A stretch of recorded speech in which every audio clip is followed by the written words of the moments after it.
শহীদ রাষ্ট্রপতি জিয়াউর রহমানের ৪৫তম মৃত্যুবার্ষিকীতে তার সমাধিতে শ্রদ্ধা জানিয়েছেন প্রধানমন্ত্রী তারেক রহমান। পরে শহীদ জিয়ার আদর্শ ধারণ করে দেশ গড়ার কাজে এগিয়ে যাওয়ার কথা জানান তিনি আরও বলেন, সর্বোচ্চ শক্তি দিয়ে দেশে উন্নয়নে কাজ করছে তার সরকার। এরপর রাজধানীর বিভিন্ন এলাকায় দুস্থদের মাঝে বস্ত্র ও খাদ্য বিতরণ করেন সরকার প্রধান।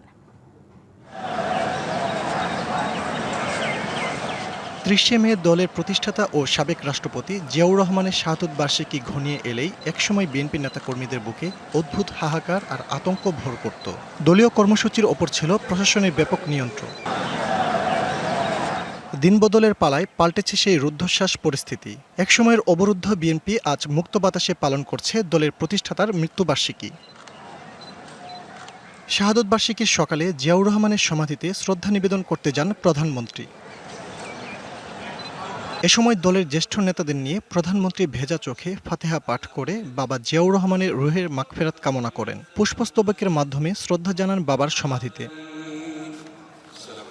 এর আগে বিএনপি নেতারা অভ্যুত্থান পরবর্তী সময়ে গণপ্রত্যাশা অনুযায়ী বাংলাদেশকে গড়ে তোলার কথা জানান। দীর্ঘকাল ফ্যাসিস্ট নির্যাতনের মধ্যে থেকে প্রায় ১৭ বছর আমরা এই দিনটিকে কখনোই সুষ্ঠুভাবে আমরা পালন করতে পারিনি।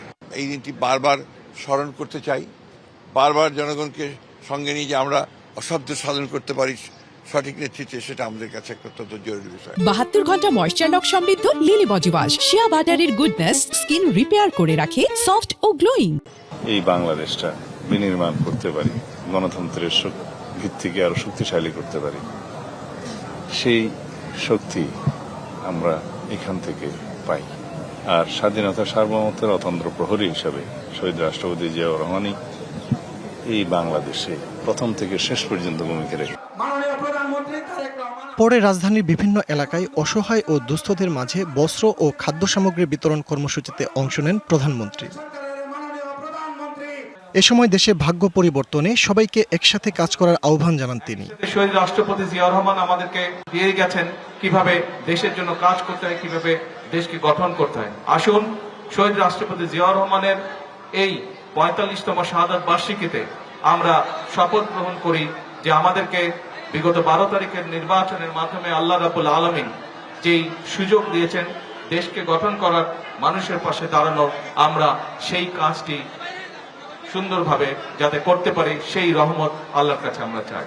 বিকেলে নয়াপল্টনে অঙ্গ ও সহযোগী সংগঠনের উদ্যোগে আয়োজিত একই কর্মসূচিতে যোগ দেন তারেক রহমান। এ সময় দলীয় উদ্যোগের পাশাপাশি ব্যক্তিগত উদ্যোগে অসহায় মানুষের পাশে দাঁড়ানোর আহ্বান জানান তিনি। আমরা এটি শপথ গ্রহণ করি যে আমাদের যার যার অবস্থান থেকে আমরা শুধু রাজনীতি না, রাজনীতির বাইরেও আমরা চেষ্টা করব যার যার স্ব অবস্থান থেকে যার যার সামর্থ্য অনুযায়ী অসহায় দুস্থ মানুষের পাশে যাতে আমরা দাঁড়াতে পারি, তাদের প্রতি আমরা সহযোগিতা সাহায্যের হাত বাড়িয়ে দিতে পারি। সাংগঠনিক গতিশীলতা আনতে দ্রুতই মহানগরের নেতাকর্মীদের সাথে আলোচনায় বসার কথাও জানান প্রধানমন্ত্রী। বাংলাদেশ জিন্দাবাদ। ফজলে রাব্বি সৌরভ, ডিবিসি নিউজ, ঢাকা।